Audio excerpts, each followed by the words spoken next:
The terastal phenomenon makes Pokemon shine like gems.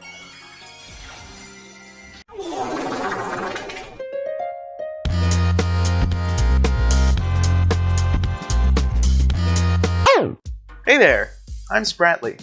Let's talk about Pokemon. Starting with Generation 6, Pokemon games have consistently introduced a throwaway gimmick in an attempt to keep the series and battles fresh. In X and Y, it was Mega Evolution, where certain Pokemon gained new, powerful forms. In Sun and Moon, we got Z-Moves, a super powerful tool for combat that could deal massive damage. In Sword and Shield, it was Dynamax, the ability to turn your Pokemon into a kaiju-sized monster for 3 turns. And in Legends Arceus, the gimmick was that the game was actually good.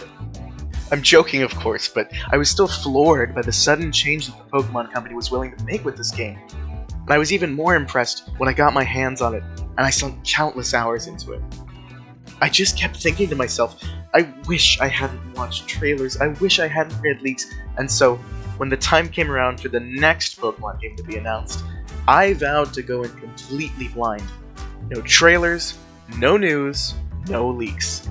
But alas, my faith was misplaced.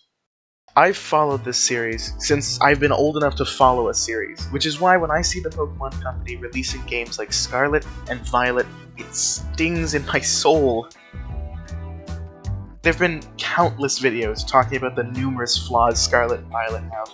These games just should not have been released in the state they are. But I'm not here to talk about that.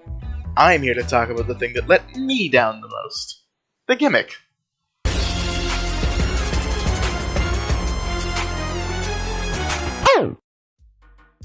Scarlet and Violet introduced a very interesting concept. The ability to change your Pokemon's type. My friend let it slip to me that we'd be seeing Pokemon with different typing than they regularly have, and my mind went wild speculating what that could mean. Would it be more like the Delta Species cards from the TCG, where select Pokemon have been retyped by the game? Or would it be a choice on the player's behalf? What would it even look like? The days went on and on as I dreamt of blue Slugmas and flaming Clamperls until finally, it was time. I booted up Violet. I was loving every second of finding out everything new as I played, and then suddenly...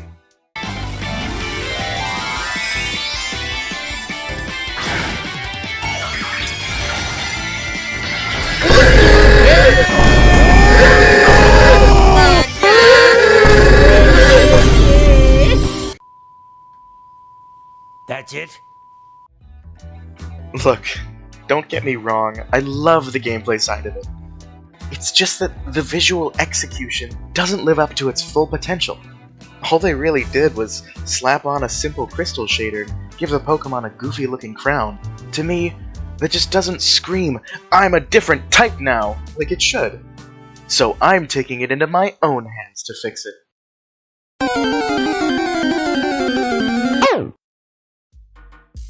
When I picture changing a Pokemon's type, I see that Pokemon's appearance and color changing too. But in order to do that, the artists at Game Freak would have to be even more overworked than they already are.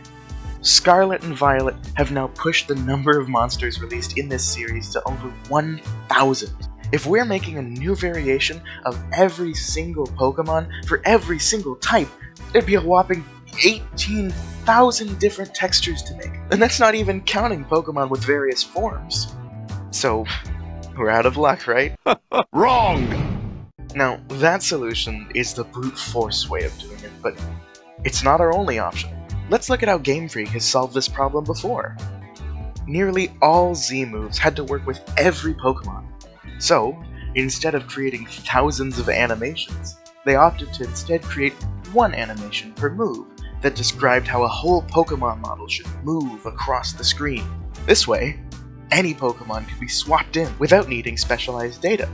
Dynamax was really similar, just scaling the character up and slowing down their rate of animation. Maybe there's a way we can do something similar. Change the colors of our Pokemon to match the type, without needing to make new assets for all 1,008 of them.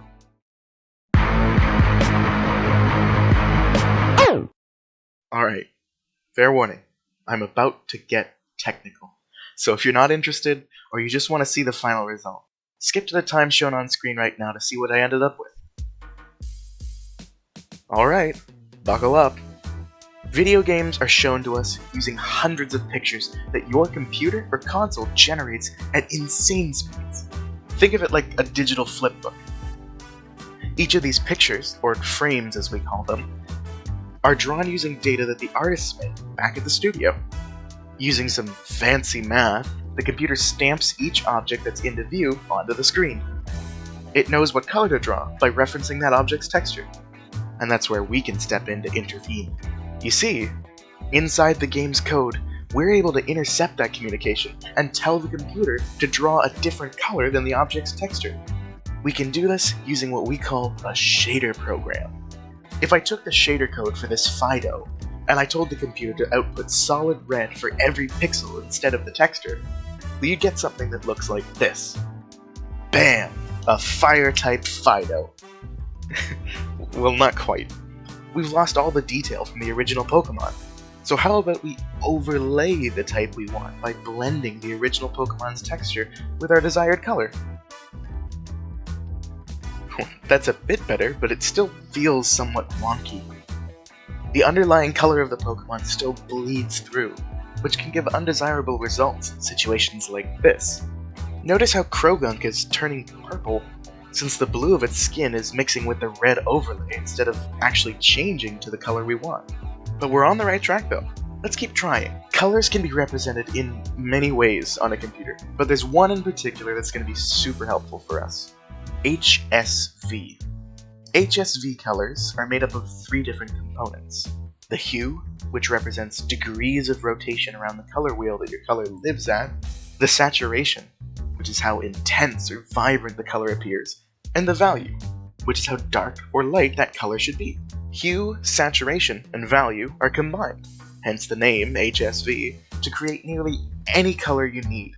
If we extract the hue from any Pokemon's color, we can use the power of computer science to intelligently remap it to a color related to the type we want the Pokemon to change to. So let's go!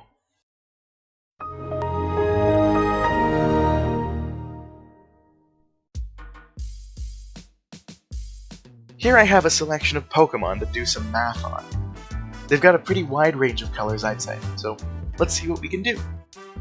I'm going to add a filter on top to modify the hue of these Pokemon. This graph represents the input and output hue for our remap. The bottom is our input, starting with red and going through the rainbow. And the left is our output, with red on the bottom, all the way through the rainbow again. If I move this graph around, you can see that the colors change. If I bring the left side up here, I'm telling the computer to draw these Pokemon in a more bluish color. We can manipulate this graph to achieve the result we want. And when we're happy, we can just copy that filter on top of a rainbow. No, I'm serious. This is a texture containing every possible hue that I put together by hand because I don't trust the gradient tool in Krita. I went ahead and created a couple of types to show off, including fire, water, grass, electric, plus a few others you'll get to see in a bit. We can compile these remaps into one big texture, and we're ready to go. I've made some shader code to go along with this all, and it works like this. First, we determine the hue value of the pixel we want to draw from the Pokemon's texture. Next, we check on our remap sheet which color that corresponds to, based on the type we're trying to change to. And finally, we just swap the old hue for the new one. Since we're not touching the saturation or value, differences in intensity and darkness are still visible on the final character without having any of the old color bleed through. Let's apply it to a Pokemon and see how it goes. Here's a regular Ivysaur. Now he's a grass type. Here's fire. And finally water. I'm going to add a particle effect for each type to really drive home the change, and a bit of polish. And then it's time for the big reveal. A few moments later. Let's see the finished product. Here's our starters from Scarlet and Violet. I'll start it up and let you see how it turned out. This is where cool jazz plays.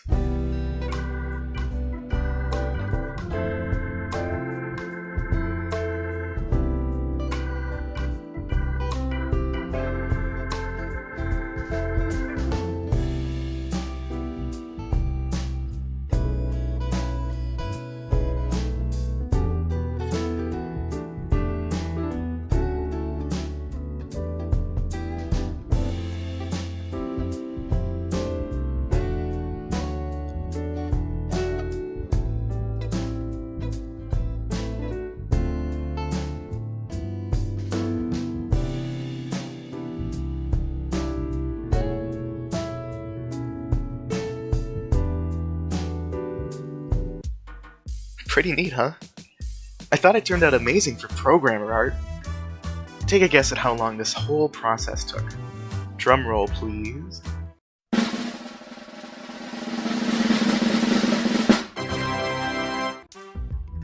That's right.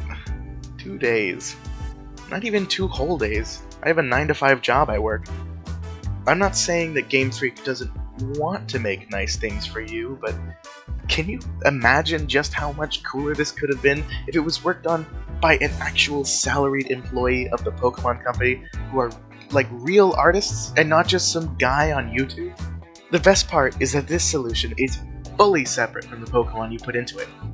Just to prove it, here's Joe Swanson from Family Guy getting his type changed.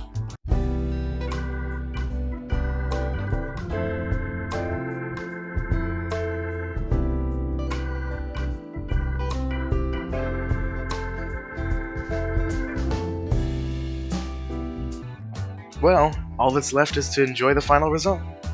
I've got a few more show-off clips prepared, so just sit back and enjoy the ride.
That's all I've got for you today, folks.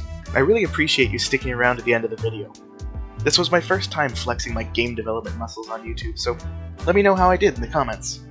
If you liked the video, please leave me a thumbs up, and if you really loved it, hit that subscribe button so hard your screen breaks. I've got a handful of video ideas in the works. It may involve some of your other favorite game franchises, so stay tuned to see what happens. Thanks for tuning in. I've been Spratly, and until next time, cheers.